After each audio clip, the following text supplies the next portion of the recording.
Bem-vindo à Filosofia de Boteco, escrito e apresentado por Rick Teu. Olá! No episódio de hoje, vamos falar sobre moralidade e discurso, o direito e a ética em Habermas. Olá, sejam bem-vindos, pessoal, ao nosso podcast, onde hoje iremos mergulhar de cabeça nas ideias revolucionárias de Jürgen Habermas, um filósofo contemporâneo alemão.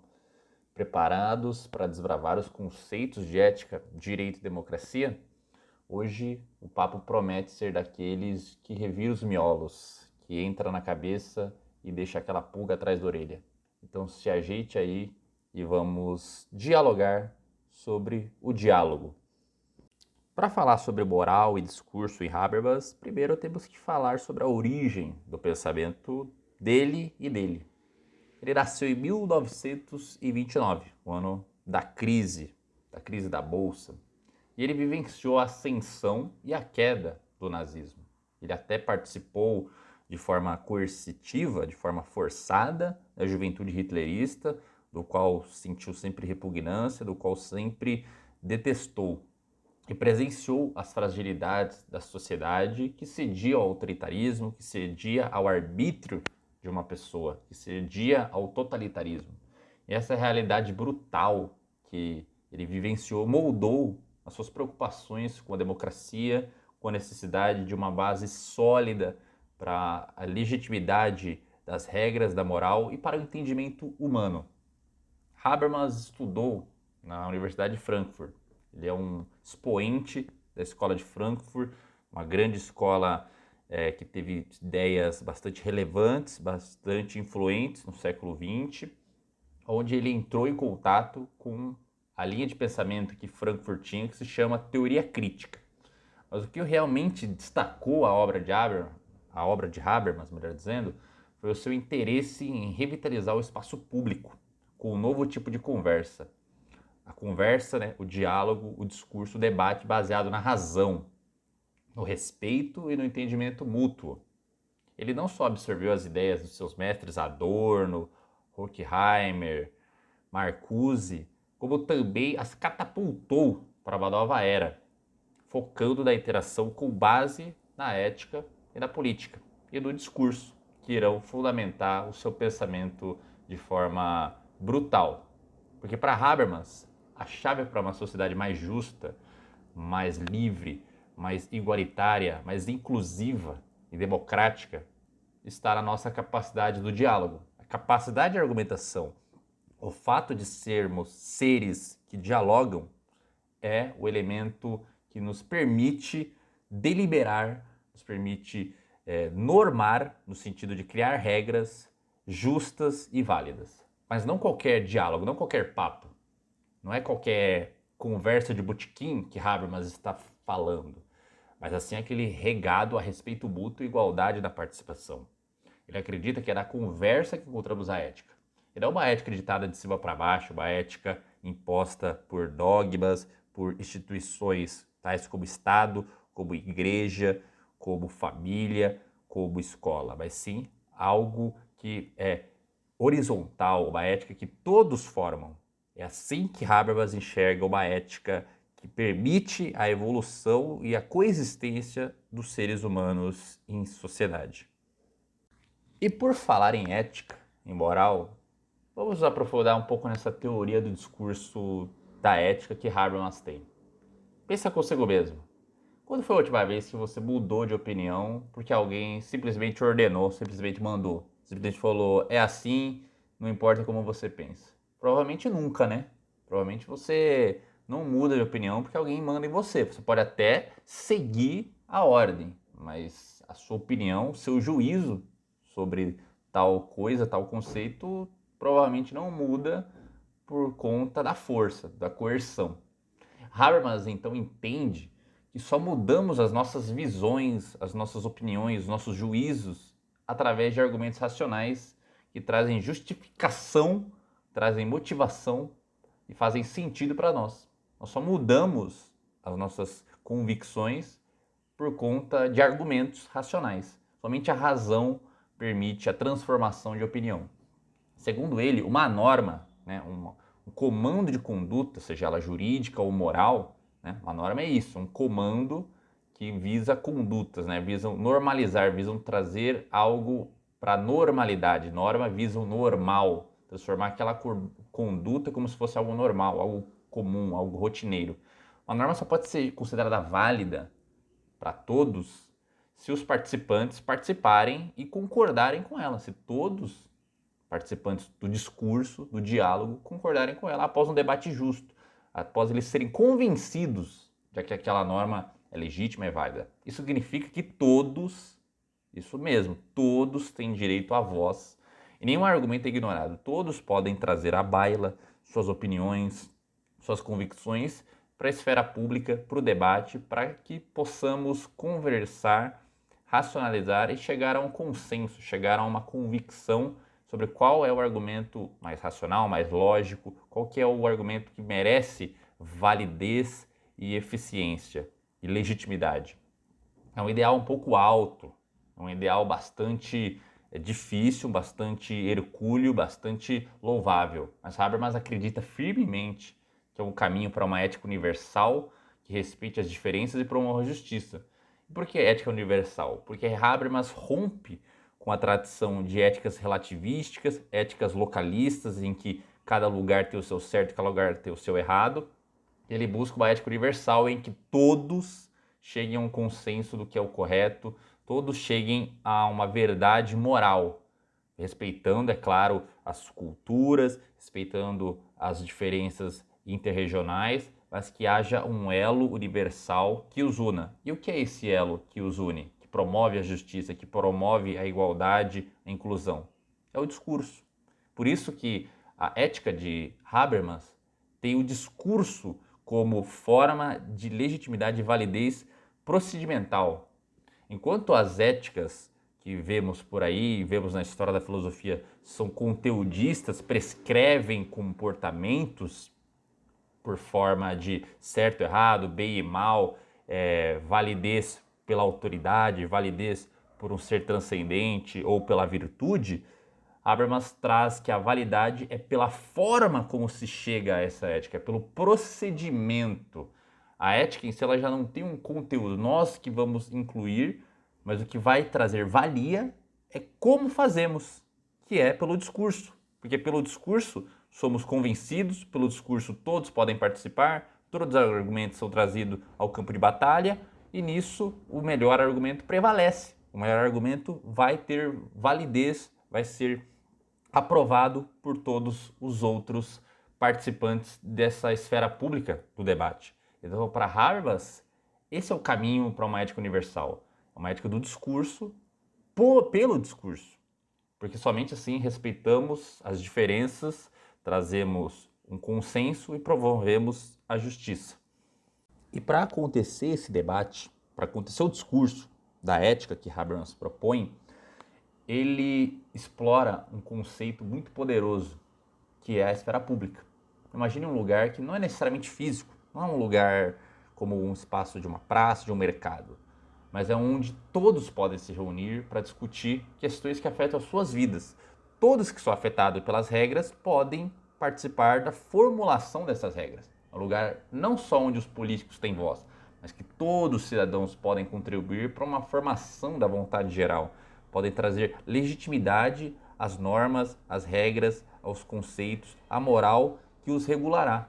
Não é um espaço privado, um espaço privativo, exclusivo de somente alguns, de somente uma certa classe, uma certa casta, mas é um espaço em que todos que são afetados por normas participam.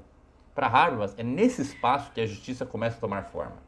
Não é uma justiça imposta, não é algo de cima para baixo, do judiciário para os destinatários da lei, do legislativo para os destinatários da lei, mas é uma justiça que emerge do consenso, que emerge do discurso, da compreensão mútua entre diferentes setores da sociedade.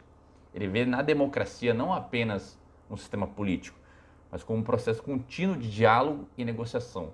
Para Habermas, a democracia não é um sistema político que você escolhe se vai ser democracia, se vai ser monarquia, se vai ser republicano, se vai ser parlamentarista. Para ele, a democracia é o processo de se fazer o direito. Somente na democracia há o direito, somente com o discurso, com a esfera pública, somente com com esse procedimento argumentativo se chegam a normas legítimas, válidas, que devem ser aplicadas a todos. Sem isso, há arbítrio, há totalitarismo. Claro que essa ética da esfera pública e do discurso, do consenso que valida e legitima normas, nem todos compram essa ideia, nem todos compartilham dessa visão, argumentando que o diálogo puro pode resolver os nossos problemas. Alguns argumentam que ele idealiza demais a comunicação e idealizam demais a esfera pública, ignorando as desigualdades do poder que podem distorcer o diálogo. Eles argumentam que o Habermas não leva em conta a diferença dos participantes na esfera pública, que pode ter vieses e discordâncias que impedem a participação de uns em detrimento de outros. Outros apontam que nem todos têm o mesmo acesso ao espaço público, que pode levar à democracia de fachada, onde alguns gritos são mais ouvidos que outros. Então, eles trazem à tona essas críticas a Habermas, argumentando que essa esfera pública é um construto filosófico e não existe. Outros ainda trazem a questão de que Habermas não levou em consideração todas as nuances, todos os elementos de uma sociedade, como por exemplo a escassez, como por exemplo a questão da propriedade privada, de pressupostos que permitem até o diálogo, né? Uma dessas críticas famosas é de Hans Hermann Hoppe, seu discípulo, aluno de Habermas, que fala que Habermas não levou em consideração questões econômicas e por isso sua ética engendra em uma democracia social, em um estado de bem-estar social, em uma política quase que socialista. Hoppe traz a ética do discurso para um viés capitalista em que você, dono do seu próprio corpo e dos seus recursos, permite-se participar do discurso e com isso chegar às normas. Mas para chegar a essas normas, você já deve ser dono, já deve ser proprietário dos recursos que te permitem participar. Então o recurso já é seu, já há uma pré-norma, uma norma anterior, uma norma que valida, que permite a discussão, e seria a norma de propriedade privada, o que não é levado em consideração por Habermas. Habermas não tem esse arcabouço econômico, esse arcabouço da escassez, esse arcabouço de condições de possibilidade necessárias para o discurso. Ainda que ele traga questões de pragmática para o discurso acontecer, críticos dele mostram que ele pisou na bola ou esqueceu questões essenciais. Mas apesar das críticas, as teorias de Habermas influenciaram profundamente o modo como entendemos o direito, a política e a ética hoje. As ideias dele são fenomenais e estão em voga até hoje. Ainda mais porque é um autor contemporâneo, quiçá o maior do século XX, e falou sobre muitas coisas, e essa teoria do discurso em específico é influente por demais no pensamento atual. Elas nos desafiam a pensar sobre como construímos o consenso e como cada voz de cada indivíduo, de cada cidadão pode ser ouvida em um mundo cheio de barulhos.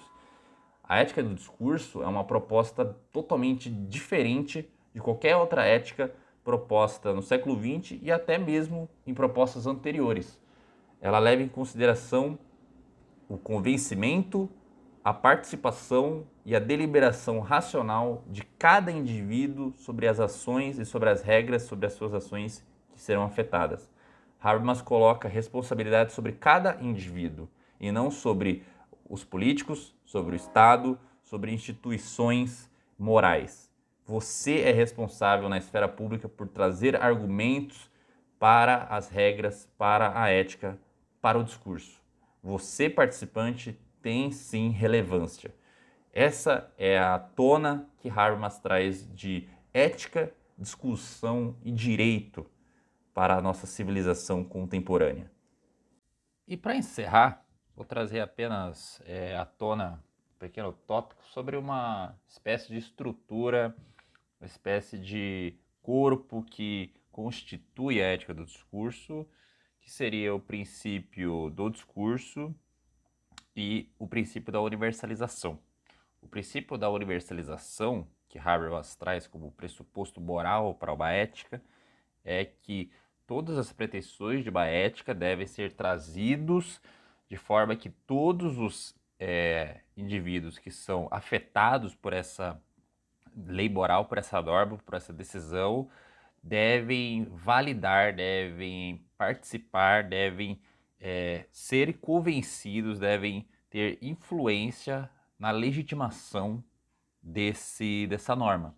Então, esse princípio da universalidade traz à tona que a norma moral, a norma ética, não é algo local, não é algo restrito, não é algo convencional no sentido de ser para alguns e não para outros. Todos os afetados pela moral devem ser convencidos, devem participar, todos aqueles que têm efeito pela norma podem e devem participar do seu processo de normatização. Esse é o princípio da universalização. O princípio do discurso é uma consequência, um passo adiante que Habermas dá, no sentido de que toda norma deve ser legitimada, validada, por assim dizer, do processo do discurso, processo da discussão. A norma, ela vai ser elemento de contenda da esfera da argumentação e a pessoa ela é convencida de que aquela norma é válida, de que aquela norma é necessária de ser seguida. O consenso é o norte principal, é o princípio fundamental. O objetivo do diálogo não é vencer o argumento para refutar, para tornar o outro derrotado, o outro fraco, mas é alcançar o consenso em que todos os indivíduos enxerguem e aceitem tal comando, tal resultado. A conclusão é buscar que as partes conflituosas disso cheguem a um consenso. Isso exige compromisso, revisão de posição inicial, aceitação de premissas, aceitação de mudança de papel. Então, o princípio da discussão, o princípio do debate, da comunicação, da argumentação, é o passo secundário, é o segundo passo da construção da ética do discurso. Primeiro se inicia com a universalização, em que todos os afetados pela norma devem e podem participar, devem ser convencidos, bem como o segundo passo, que é o passo procedimental. Não se trata de ver se a norma é válida ou não exclusivamente pelo seu conteúdo, mas pelo procedimento com que ela foi feita, com que ela foi descoberta, com que ela foi validada. Isto é, se as pessoas afetadas debateram, degladiaram de forma a buscar o consenso, de forma a buscar a conciliação, a buscar o entendimento mútuo que vai tornar a norma aplicável, válida e equânime. Essa é a ética do discurso de Habermas. É uma ética que busca a participação, busca o compromisso moral e busca uma espécie de pluralismo e responsabilidade para os cidadãos. E assim chegamos ao final de mais um episódio do Filosofia de Boteco, no qual hoje mergulhamos nas profundezas da teoria habermasiana da ética do discurso, no qual a sociedade, a moral, o direito, as nossas condutas são construídas por nós através do diálogo. Lembre-se, toda mudança, toda ruptura se inicia com a conversa, com o convencimento, com a participação e a exposição de ideias e o convencimento dessas ideias por parte dos interlocutores.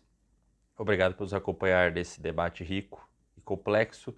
Siga o nosso podcast, compartilhe ele com quem você gosta e continue essa conversa com seus amigos. Afinal, é a conversa que vai tornar as ideias vivas e mudar os paradigmas dos dogmas e das instituições que merecem modernização, bem como a manutenção das ideias que merecem permanecer até hoje.